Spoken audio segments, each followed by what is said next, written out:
Neste vídeo vamos fazer a resolução de um caso prático relativo ao preenchimento da declaração periódica do IVA por parte de um trabalhador independente. Alguém que está inscrito na categoria B do IRS, os rendimentos empresariais e profissionais, e que está enquadrado no regime do IVA. Veremos o porquê de estar enquadrado no regime do IVA. Eu vou começar por consultar o manual, onde tenho o caso prático. Trata-se do manual do IVA e RITI. Muito concretamente, este primeiro caso prático está a partir do ponto número 6 do manual, o direito à dedução e exclusões do direito à adoção, a partir da página 13. Muito concretamente, na página número 19, nós temos aqui um primeiro caso prático, é meramente um exemplo, o exemplo número 3, onde vamos trabalhar aqui o caso do Manuel Pereira. Ele é advogado, portanto, advogado é aqui considerado como rendimentos da categoria B, rendimentos profissionais, exercendo a sua atividade como trabalhador independente. No ano anterior, portanto, consideramos o ano N, o ano corrente, o ano N-1, o ano anterior, o seu volume de negócios foi de 35 mil euros. Portanto, ele faturou 35 mil euros. Bom, é por esta razão que ele está enquadrado obrigatoriamente no regime do IVA. É por esta razão que ele é um sujeito passivo de IVA. Isto remete-nos a um artigo do Código do IVA, que é o artigo 53.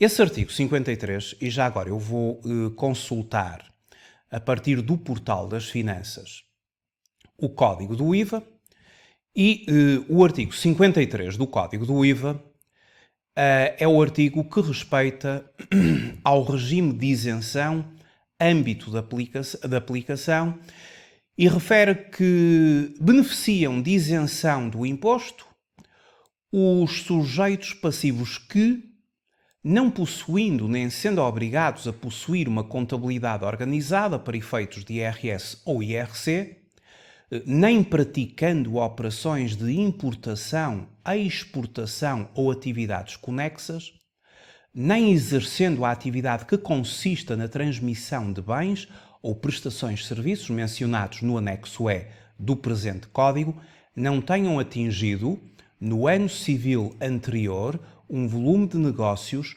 superior a 15 mil euros. Atenção a estes 15 mil euros, porque estes 15 mil euros, na verdade, só se vão aplicar no ano de 2025, porque o código do IVA, e aqui no portal das finanças não temos a respectiva anotação, mas de acordo com o número 3 do artigo 282 da Lei 24D de 2022, de 30 de dezembro, o montante a que se refere este artigo, ele corresponde a 13.500 euros em 2023. Depois temos 14.500 euros para 2024 e apenas em 2025 se aplicará os tais 15 mil euros.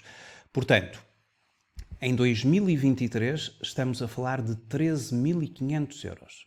Quem ultrapassar 13.500 euros em 2023, no próximo ano, 2024, vai ser sujeito passivo de IVA. Estamos a falar dos trabalhadores independentes, categoria B. Em 2024, quem ultrapassar 14.500 euros de volume de negócios, ou seja, de prestações de serviços ou de venda de mercadorias, volume de negócios, superior a quem ultrapassar 14.500 euros, será sujeito passivo de IVA. E o limite de 2025 é que tem os tais 15 mil euros como base. Está bem? Portanto, não nos vamos enganar aqui com o artigo 53, porque ainda não está em vigor os 15 mil euros. 13.500 em 2023, 14.500 euros em 2024 e 15 mil euros em 2025. De qualquer das formas, aqui o Manuel ultrapassou 35 mil euros, portanto, claro, ele vai estar sujeito a IVA. Portanto, ultrapassando o respectivo limite, quem ultrapassar o respectivo limite, se ultrapassar, por exemplo, em 2023 os tais 13.500 euros, em janeiro de 2024 tem que se apresentar uma declaração de alterações e a partir de fevereiro de 2024 começa-se a cobrar o IVA. Não esquecer que quem ultrapassar em 2024, chega a 31 de dezembro de 2024, quem ultrapassar em 2024 14.500 euros, em janeiro de 2025 terá que fazer o preenchimento da declaração de alterações do Portal das Finanças e a partir de fevereiro de 2025 começa a cobrar IVA aos seus clientes. Quem ultrapassar em 2025 15 mil euros, então terá até janeiro de 2026, terá o mês de janeiro de 2026 até 31 de janeiro de 2026 para preencher a declaração de alterações e a partir de fevereiro de 2026 começa a cobrar IVA aos clientes. Claro que para inícios de atividade temos que trabalhar com proporções e eu tenho aqui vídeos que irei fazer ou que abordei a questão das proporções relativamente aos trabalhadores independentes, ou seja, a anualização do rendimento. Se eu estou a iniciar uma atividade em outubro e se prevejo de outubro até dezembro faturar 10 mil euros, claro que isso é um valor amplamente superior em termos proporcionais a 13.500 euros para o ano todo e, portanto, temos que, nos inícios da atividade, entrar com as anualizações dos rendimentos, fazendo a respectiva proporção. Bom, isto é uma breve explicação aqui, só para justificar que o Manuel é um sujeito passivo de IVA. Ora, no primeiro trimestre do ano N, ele emitiu diversos recibos a clientes, cuja base tributável foi de 9.200 euros. Portanto, ele faturou 9.200 euros no primeiro trimestre do ano N. Isto é a sua faturação. Ele vai ter que declarar este valor na declaração periódica do IVA. Isto é uma base tributável. Portanto, estamos a falar de um sujeito passivo do regime trimestral. É um sujeito passivo do regime trimestral porque, apesar de ter realizado 35 mil euros no ano passado, todos os sujeitos passivos que não ultrapassem os 650 mil euros anuais estão submetidos ao regime trimestral. Ultrapassando os 650 mil euros, então estão sujeitos ao regime mensal. É o mesmo limite, quer para empresas, quer para trabalhadores independentes, isto no que diz respeito a regime mensal e a regime trimestral. Portanto, ele está no regime trimestral, não optou pelo regime mensal, pode-se optar pelo regime mensal, mas ele está no regime trimestral e, portanto, diz respeito ao primeiro trimestre, ou seja, janeiro, fevereiro e março, e em janeiro, fevereiro e março ele fez 9.200 euros. Onde é que nós vamos inserir estes 9.200 euros na declaração periódica de IVA? Eu depois tenho aqui a resolução completa deste caso prático e todo justificado na base legal, mas vou já começar a preencher aqui a declaração do IVA. Vamos ao Portal das Finanças, temos a declaração periódica de IVA, vamos aqui, e as bases tributáveis, elas são declaradas entre o campo número 1 até ao campo número 18. Concretamente, as prestações de serviços e as vendas de mercadorias no mercado nacional, como base tributável sobre as quais incidirá uma taxa normal, são declaradas no campo número 3. Portanto, no campo número 3, vamos declarar a prestação de serviços deste advogado, aquilo que ele faturou, obviamente sem IVA, que é uma base tributável, foram 9.200 euros. E sobre este valor incidiu, obviamente, o IVA. Então, vamos fazer 9.200 euros, 9.200 euros vezes 23%. Os serviços jurídicos estão abrangidos pela taxa normal, aqui no continente é de 23%, portanto estamos a trabalhar aqui com um sujeito passivo aqui do continente, porque nós sabemos que Açores e Madeira têm taxas distintas do continente, como já vimos no curso. A taxa normal da Madeira é de 22%, não esquecer isso. Recordar o manual. Taxas normais, continente 23%, Madeira 22%, Açores 18%. Isto no que diz respeito à taxa normal.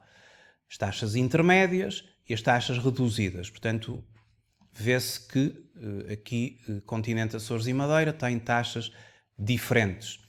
Mas, considerando aqui o sujeito passivo do continente, 23% vezes 9.200 euros, 2.116. Este é um IVA a favor do Estado.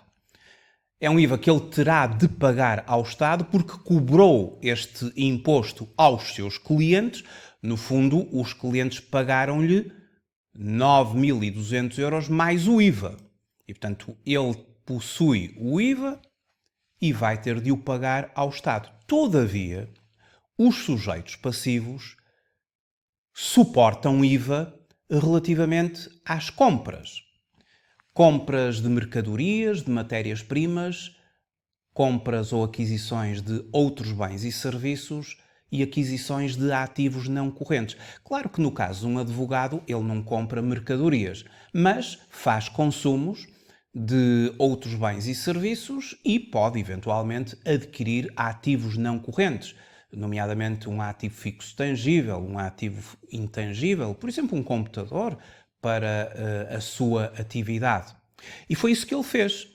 Neste exemplo, relativamente à sua atividade, ele teve aqui uma série de despesas durante este trimestre, nomeadamente almoços com clientes, 290 euros, as comunicações de telefone e internet lá no escritório dele, para uso da sua atividade profissional, 300 euros, material de escritório que ele comprou para a sua atividade profissional, 200 euros, gasóleo relativo à viatura que está afeta à sua atividade profissional, 600 euros, portagens pagas relativas a viagens realizadas para visitar clientes, 120 euros, e aquisição de um computador portátil afeto à sua atividade, 1.200 euros.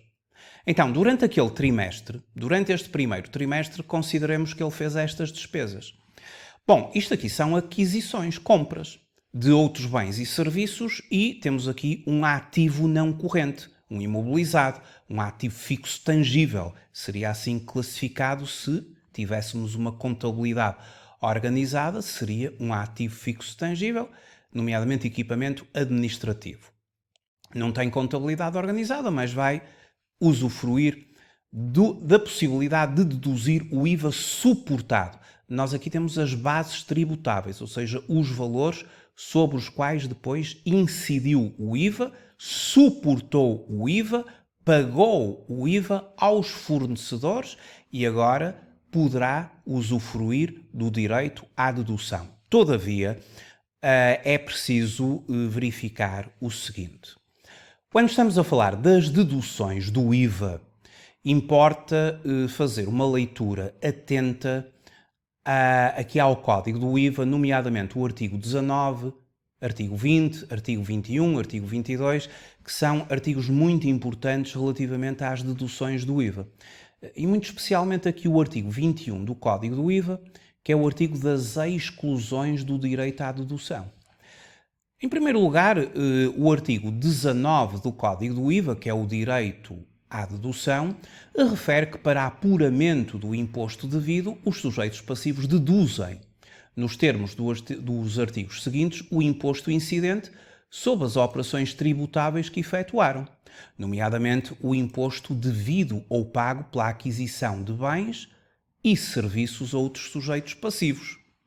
Também o imposto devido pela importação de bens e depois o imposto pelas aquisições de bens e serviços, abrangidos aqui por estas alíneas do número 1 do artigo 2º. Bom, efetivamente temos aqui a alínea A corroborar aquilo que eu acabei de dizer. Ele suporta o IVA de determinadas aquisições de bens e serviços e poderá deduzi-lo.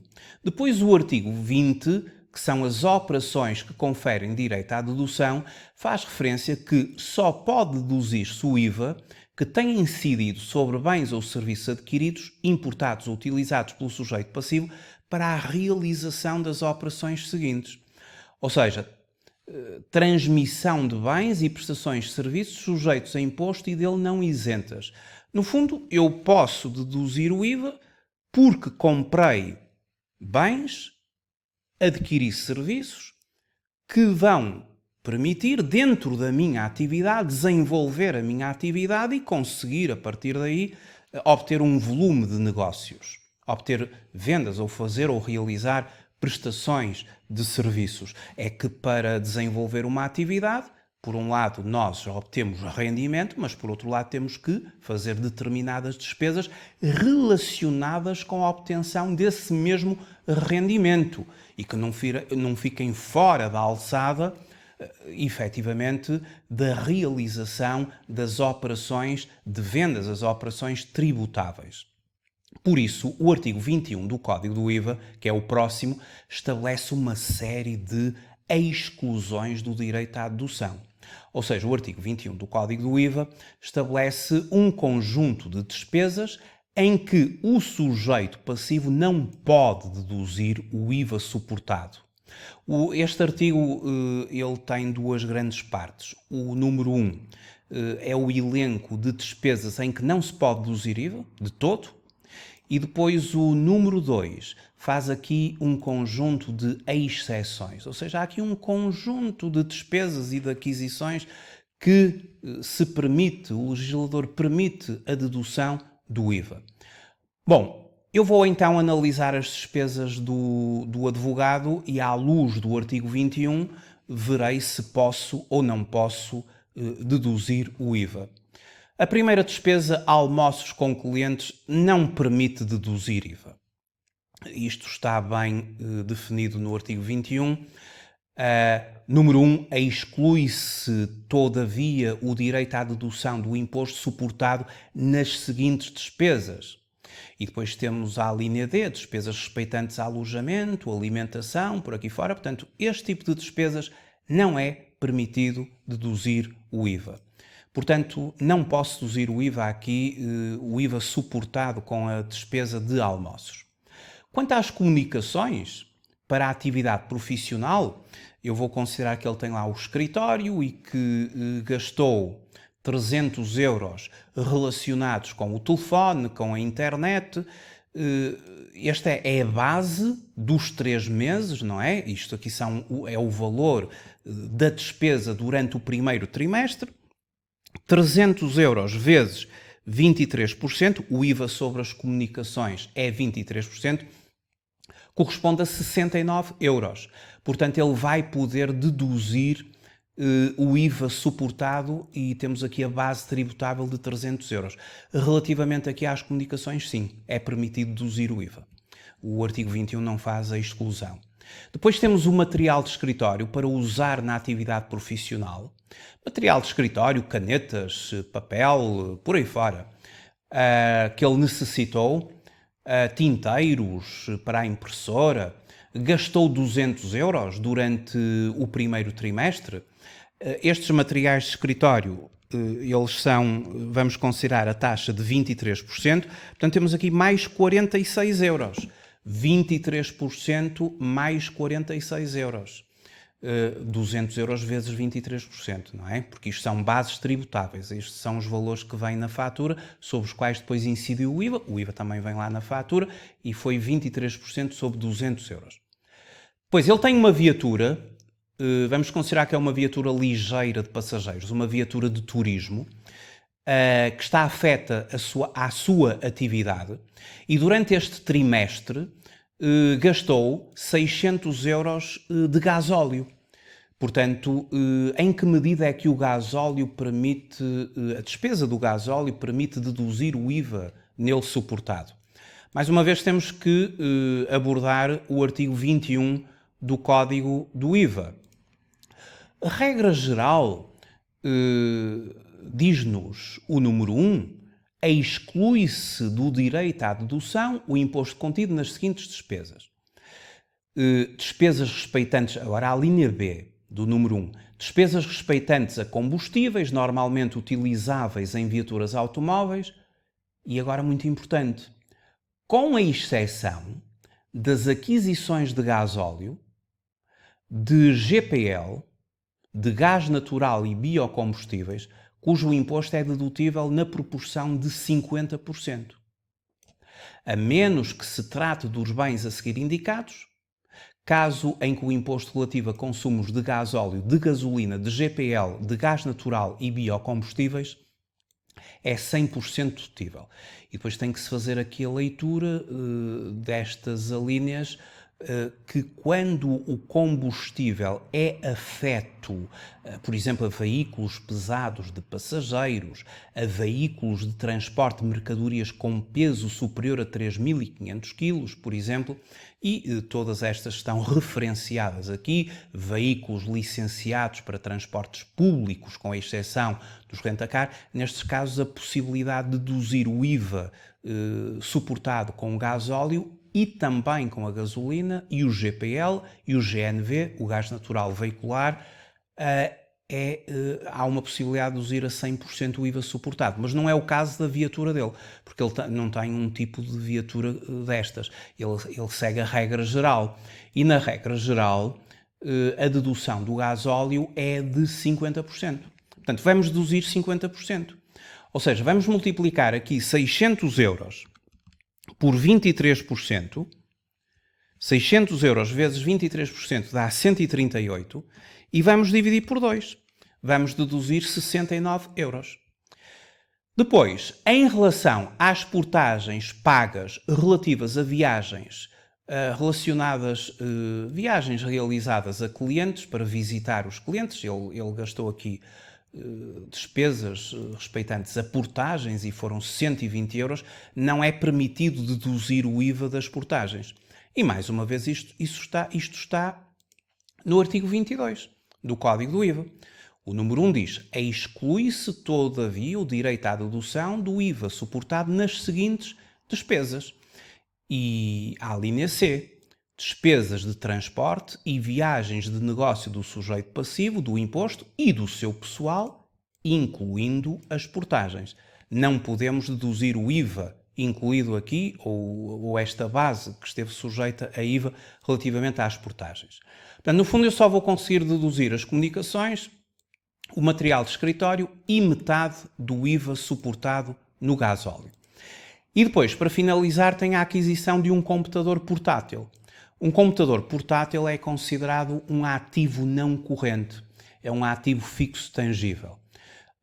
E no caso deste tipo de equipamento, que é um equipamento com uma duração prolongada, uma duração superior a 1 ano, por isso é que é um ativo não corrente, nós podemos deduzir o IVA suportado, porque este computador é um computador afeto à sua atividade. Portanto, 1.200 euros vezes 23% dá 276 e, portanto, o computador que ele adquiriu no valor de 1.200 euros para desenvolver a sua atividade, porque precisa do computador para desenvolver a sua atividade de advogado, vamos, neste sentido, deduzir o imposto suportado aqui nesta base tributável. Portanto, 1.200 euros é a base tributável e sobre este valor incidiu 23% de IVA. Temos aqui a resolução toda, as nossas contas, aqui do IVA suportado e dedutível. Portanto, outros bens e serviços. Vamos começar por outros bens e serviços. Vamos deduzir 69 euros, como já tínhamos visto, relativamente às comunicações.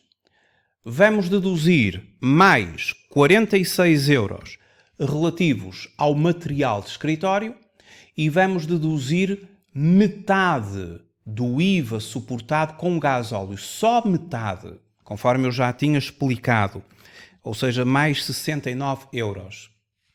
Portanto, está visto que para outros bens e serviços, o IVA dedutível para outros bens e serviços é de 184 euros. Outros bens e serviços, porque comunicações, gasóleo e o material o equipamento ou o material de escritório é considerado uma dedução no âmbito de outros bens e serviços. Portanto, dirigimos a verba para IVA a favor do sujeito passivo. Portanto, vamos aqui para os campos a favor do sujeito passivo, é aqui onde vamos fazer as deduções do IVA, e tudo o que tem a ver com outros bens e serviços deduzimos no campo 24. E, portanto, o campo 24 recebe 184 euros. E falta deduzir o IVA respeitante ao computador. Portanto, ele comprou um computador portátil, muito importante, afeto à sua atividade, é um ativo não corrente, esteve sujeito a 23% sobre os 1.200, portanto, no fundo ele pagou 1.476 pelo computador e os 276 de IVA que ele suportou, pagou ao fornecedor o valor total, agora vai poder deduzir, mas vai ter que deduzir como um ativo não corrente, não é como outros bens e serviços. Tem a ver com imobilizado. E, portanto, aqui na declaração do IVA, utiliza-se o campo 20 para ativos não correntes imobilizado. E vamos aqui deduzir os 276 euros. Temos a fatura com o número de contribuinte correto. É preciso que as faturas das despesas tenham o número fiscal do sujeito passivo. E, portanto, ele consegue aqui deduções de 460 euros de IVA. Portanto, a declaração de IVA apresenta a perspectiva de IVA a favor do Estado, que são 2.116 euros, aquilo que ele liquidou relativamente às suas vendas ou às suas prestações de serviços. O campo 92 da declaração periódica recebe o total do imposto a favor do Estado e o campo 91 da declaração periódica recebe o total do imposto a favor do sujeito passivo. O valor a favor do Estado é maior que o valor a favor do sujeito passivo, ou seja, ele vai ter de entregar imposto ao Estado. E é a diferença, portanto, 1.656, a diferença entre o IVA liquidado, ou o IVA a favor do Estado, e o IVA suportado, dedutível. O IVA suportado que foi dedutível, que conferiu direito à adoção, 460 euros. A diferença dá 1.656, que é a verba que vai ter de pagar. Portanto, é o que nos deu aqui e que está no manual. Quando é que ele vai ter de entregar a declaração periódica do IVA?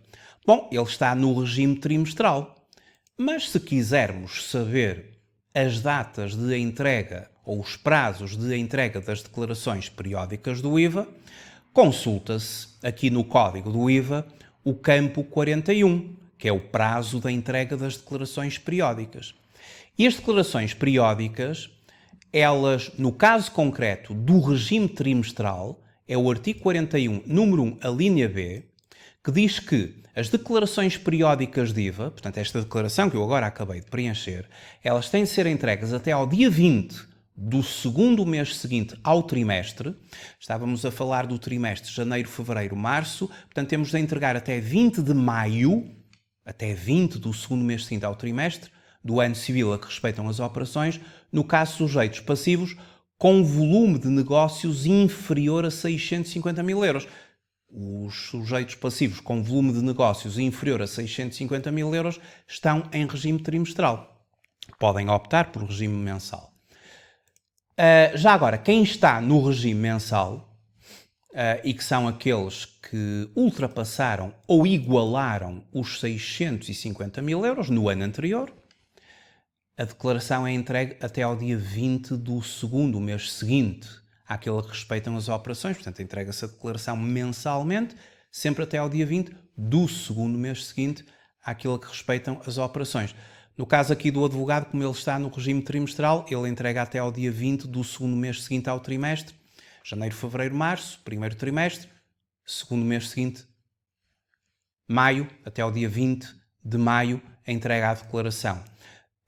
Quanto ao pagamento do IVA propriamente dito, o pagamento do IVA dá-se o prazo de mais 5 dias para fazer o respectivo pagamento. Mais 5 dias úteis, mais 5 dias para fazer, até ao dia 25, para fazer o respectivo pagamento de IVA, imposto a entregar ao Estado 1.656 euros.